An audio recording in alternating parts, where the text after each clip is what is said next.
Hello everyone and welcome back. I'm Sean. This video is about a powerful and emotionally activating transit.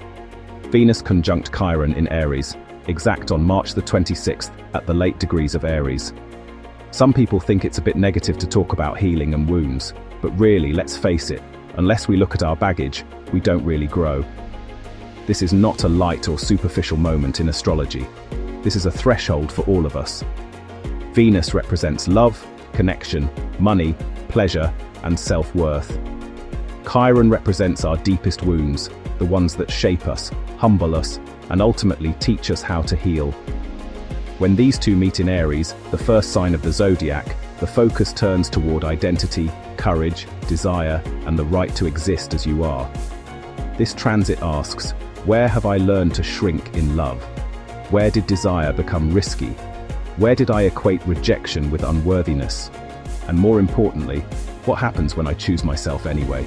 Venus conjunct Chiron is a moment when emotional tenderness meets truth. Old relational pain may resurface. For many, this transit brings up old experiences of loving alone, of not being chosen, and learning how deeply that shaped self-worth. I think this can show up as feeling overlooked or not chosen, fear of initiating, shame around desire, difficulty asking for what you want. But this is not about reopening wounds for suffering. It's about liberating yourself from them. In Aries, healing doesn't come from over-processing. It comes from brave action, honest expression, and self-trust.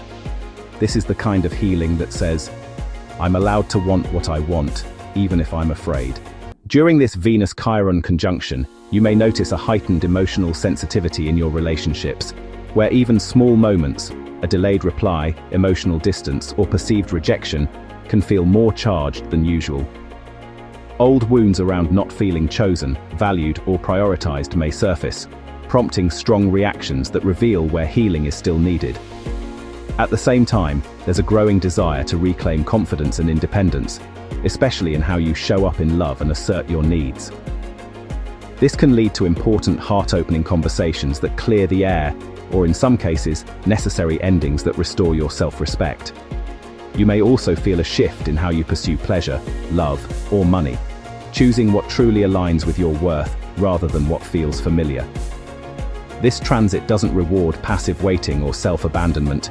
It asks for courage, honesty, and the willingness to choose yourself with integrity. Okay, so let's go on and look at each sign. Hi Aries, this is deeply personal for you. Old identity wounds around confidence, attractiveness, or being too much may surface. But this moment is about choosing yourself without explanation. Healing comes through radical self-honesty, initiating what you want, releasing shame about desire. You don't need to be perfect to be worthy, only present. A quick note on radical honesty. There is a really good book by Dr. Brad Blanton, a psychotherapist and author of Radical Honesty, who taught that emotional and relational freedom comes from owning and expressing what is true in the moment, rather than managing what people think of us. He absolutely hates people-pleasing. And I think for good reason. It's very false. For you, Taurus, this transit stirs old subconscious patterns around love, self-sacrifice, or invisibility. You may feel called to rest, withdraw, or reflect, and that's healing, not avoidance. Let yourself grieve the version of love that required silence. Peace is part of your worth now. For you, Gemini, friendships, community, and future dreams are highlighted. You may recognize where you've muted yourself to belong. Healing comes from speaking your truth, choosing aligned connections, releasing social roles that cost your authenticity. Your voice matters, especially in shared spaces. For you, Cancer, this affects your 10th house of career and visibility. Old wounds around recognition, authority, or success may rise up. Some of you over the last few years have had difficult relationships with bosses, sometimes even toxic. This is never easy. Ask yourself, do I feel safe being seen? Healing comes from claiming authority without apology and redefining success on your terms. Remember who you are, just perfect.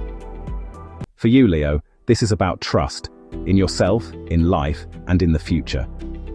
You may be releasing beliefs that limited your joy or passion. Think about what type of conditioning is limiting you. Maybe a world belief of religious idea. Healing comes through saying yes to expansion, choosing experiences over fear. Also, Leo, let your desires lead again. You can't suppress them forever. Aries energy wants you to use your desires as a path for healing. Try to remember times in your life that really gave you pleasure. Your heart remembers what lights it up. Rekindle this. For you, Virgo, this is deep emotional territory, where wounds around trust, vulnerability, and emotional merging may come to the surface. For some, this can also involve 8th house themes, shared resources, debts, inheritances, or financial entanglements, where feelings of obligation, power imbalance, or unspoken resentment need to be acknowledged. Healing doesn't mean tightening control or over-analyzing the situation. It requires courage, transparency, and emotional presence. Allow intimacy, emotional, energetic, or financial, to be transformative rather than perfect. For you, Libra, this is a turning point in how you love and relate. Old relationship patterns may resurface clearly, not to haunt you, but to be healed through truth. Healing comes from choosing equality, desire, and self-respect simultaneously. You don't have to abandon yourself to keep the peace. For you, Scorpio, this transit focuses on how stress, relationships, and self-worth live in your body and show up in your daily life. 6th house themes may be activated, highlighting health patterns, work stress, nervous system overload, or habits that quietly drain you over time. Healing comes from honoring boundaries, improving daily rhythms, and listening to emotional signals early, before they manifest physically. Your body is not an obstacle to power. It is a wisdom keeper that speaks long before the mind catches up. For you, Sagittarius, this is about pleasure, creativity, and romance. You may uncover old wounds around being seen, desired, or celebrated. Healing comes from letting joy be unapologetic again. You are allowed to want more, and enjoy it fully. A life with no pleasure is no life at all. For you, Capricorn, family patterns, home life, and your emotional foundations come into focus during this transit. You may recognize where strength became self-denial, where you learned to be self-sufficient at the cost of emotional safety or comfort. 4th house themes can bring up questions about belonging, caretaking roles, or what home truly means to you now. Healing comes from allowing softness without weakness, tending to your inner life, and redefining safety in a way that supports, rather than hardens, your heart. For you, Aquarius, your words carry healing now because they have the power to rewire old stories about being misunderstood, ignored, or dismissed. 3rd house themes are activated, bringing attention to communication patterns, inner dialogue, conversations with siblings or close contacts, and the way you verbally navigate daily life. Old wounds may surface around expression or visibility. For example, holding back an honest feeling to avoid conflict, or over-explaining yourself to be accepted. Healing comes from saying what you mean clearly, gently, and bravely, even in small moments, asking for clarification instead of assuming, naming a need instead of intellectualizing it, or speaking your truth without editing it for approval. Your words don't need agreement to be valid. They become medicine the moment they are honest. For you, Pisces, this transit brings attention to money, self-worth, and your sense of security, especially the subtle abundance wounds formed early in life. You may begin to recognize childhood patterns around survival, such as learning that love required self-sacrifice, that resources were scarce, or that needs should be minimized to keep the peace.